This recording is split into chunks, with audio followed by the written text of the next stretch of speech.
इसमें आप ये मान के चलो सरकार की नाकामी की वजह से हुए। जो एडिशनल डीजी ने एक ने सुसाइड किया था, वो पिछले 10 साल से गवर्नमेंट को कंप्लेंट दे रहा था कि मुझे प्रताड़ित किया जा रहा है। अलग अलग अधिकारियों के खिलाफ उसने कंप्लेंट दी।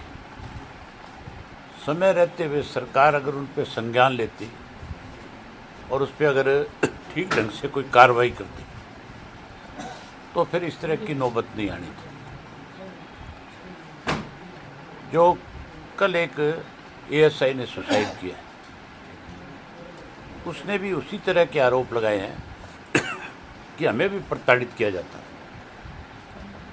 अगर ईमानदार अफसरों को इस तरह से कोई प्रताड़ित करेगा और उनकी सुनवाई नहीं होगी तो फिर मान के चलो वो कोई ऐसा कदम जरूर उठाएंगे जिसकी वजह से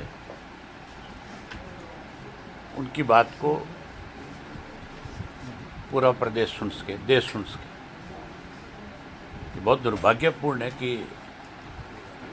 इस तरह के पढ़े लिखे लोगों को सुसाइड करना पड़ रहा है। सरकार को निष्पक्ष जांच करानी चाहिए दोनों मामलों में, और किसी सिटिंग जज की देखरेख में होनी चाहिए। सीबीआई से इसकी जांच और सिटिंग जज की देखरेख में हो, तब जाकर के कोई सारी बातें सामने आ सकती। अदरवाइज तो फिर सरकार किसी न किसी को बचाने के लिए फिर कोई ना कोई इस तरह की इंक्वायरी कराएगी जिससे लीपापोती होगी, ना कि न्याय मिलेगा। इनके परिवारों को न्याय मिलना चाहिए। सीबीआई से जांच हो, सिटिंग जज की मौजूदगी में उसकी देखरेख में जांच। पुलिस के पास आम आदमी न्याय के लिए जाता है, अगर पुलिस न्याय मांगेगी सुसाइड, मैं और क्या कह रहा हूँ, तो मैं आपको यही तो बता रहा हूँ कि ये सरकार का प्रेशर है, वो ख़त्म होना चाहिए। ये सरकार मिसयूज़ करती है अधिकारियों का भी और निचले लेवल पे जो काम करने वाले अफसर हैं उनका भी। सुरक्षा का जिम्मा पुलिस पर होता है। अगर पुलिस ही इस तरह रहेगा घटनाओं में तो आगे आम जनता को कैसे सुरक्षा? मैंने आपसे बहुत खुल के सारी बात बताई है कि सरकार को इस तरह के प्रेशर की बजाय फ्री हैंड देना चाहिए, काम करने वाले अफसर को काम लेना चाहिए। अगर कोई अधिकारी काम नहीं करता है तो फिर उस अधिकारी को सरकार को उसी तरह से उसकी पोस्टिंग रखनी चाहिए। सर, हरियाणा बीजेपी सरकार के तीसरे टर्म का 1 साल पूरा हो चुका है, तो कैसे देखते हैं इस साल? आपने देखा नहीं, 1 साल के अंदर कानून व्यवस्था की धज्जियां उड़ गई, भ्रष्टाचार चरम सीमा पे है, हर वर्ग के लोग दुखी हैं। मैं अभी आपके तोसाम में जा कर के आया हूँ। जब तोसाम से भिवानी आ रहा था और जब हिसार से तोसाम जा रहा था तो रास्ते में हजारों एकड़ ज़मीन के अंदर आज भी पानी खड़ा है। ज़मीन का जो पानी है वो और बारिश का पानी आपस में मिले हुए हैं। उस पानी की निकासी के लिए अब तक कोई प्रबंध नहीं है। अगर किसी संस्था ने प्रबंध किया है तो रामपाल महाराज की संस्था ने गांव के लोगों को पाइपें मुहैया कराई और मोटरें मुहैया कराई, उससे थोड़ी बहुत राहत मिली है। किसान के अगर खेत का पानी नहीं निकलेगा, उसको अगर समय पर मुआवजा नहीं मिलेगा तो वो फिर अगली फसल की बुआई कैसे करेगा? अगली फसल की बुआई तो आगे नवंबर से बिजाई शुरू हो जाती है हमारे यहाँ गेहूँ की, और सरसों की बिजाई जो है इसी महीने में शुरू है।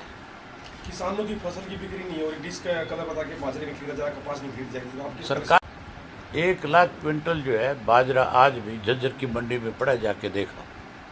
500 रुपये क्विंटल का आज नुकसान है किसान को अगर बेचता है। यही हालत आपके यहाँ तो शाम की मंडी की है, ये भिवानी की होगी। कोई फसल किसान की उठाई नहीं जाएगी। धान जो है, धान भी 600 रुपये क्विंटल के धान में भी नुकसान है किसान को। सर, प्रदेश के जो हालात बिगड़ रहे हैं, कहीं ना कहीं चर्चाएं चलती हैं आम आदमी में भी, कहीं ना कहीं सीएम फैसला नहीं ले पाते। सीएम की पोल अठावले ने खोल दी थी परसों, आपने सुना कि नहीं सुना उनका बयान है। जब वो मिले थे उससे, चीफ मिनिस्टर से, तो उसने कहा कि भाई इस अधिकारी को तुरंत छुट्टी पे भेज दो या सस्पेंड कर दो। तो वहाँ दूसरा जो अधिकारी बैठा था उसने कहा कि नहीं, ऐसा नहीं कर सकते। तो जो उसके साथ गए हुए लोग थे उन्होंने कहा कि भाई आप चीफ मिनिस्टर हैं, तो चीफ मिनिस्टर का आदेश उसको क्यों नहीं मानते आप? तो चीफ मिनिस्टर ने खुद नहीं कहा मेरे कहने से चपरासी नहीं बदला जाता। तो जिस चीफ मिनिस्टर के कहने से चपरासी नहीं बदला जा सकता, उसको चीफ मिनिस्टर रहने का अधिकार नहीं है, उसको छोड़ देना चाहिए। इसलिए चिपका बैठा है इस कुर्सी पर। जिस आदमी की चपरासी नहीं सुन सकता, जो चपरासी को बदल नहीं सकता, मैंने तो बहुत पहले ये बात कही थी, मैंने कहा था ये डम्मी है, और उसने सरसा में जा करके अपने भाषण में ये कहा कि मैं डम्मी नहीं हूँ। अब साबित हो गया कि नहीं हो गया डम्मी है। हमारा चीफ मिनिस्टर जो है केवल नाम का अंतर का चीफ मिनिस्टर डम्मी है, इसको सेंटर से चलाया जाता है। मनोहर लाल खट्टर जो कहता है वही आज हरियाणा प्रदेश के अंदर उस चीज़ को मान्यता है। चीफ मिनिस्टर की बात को कोई मान्यता नहीं। चीफ मिनिस्टर हेलीकॉप्टर हवाई जहाज में तो चढ़ सकता है, लेकिन किसी को आदेश नहीं दे सकता।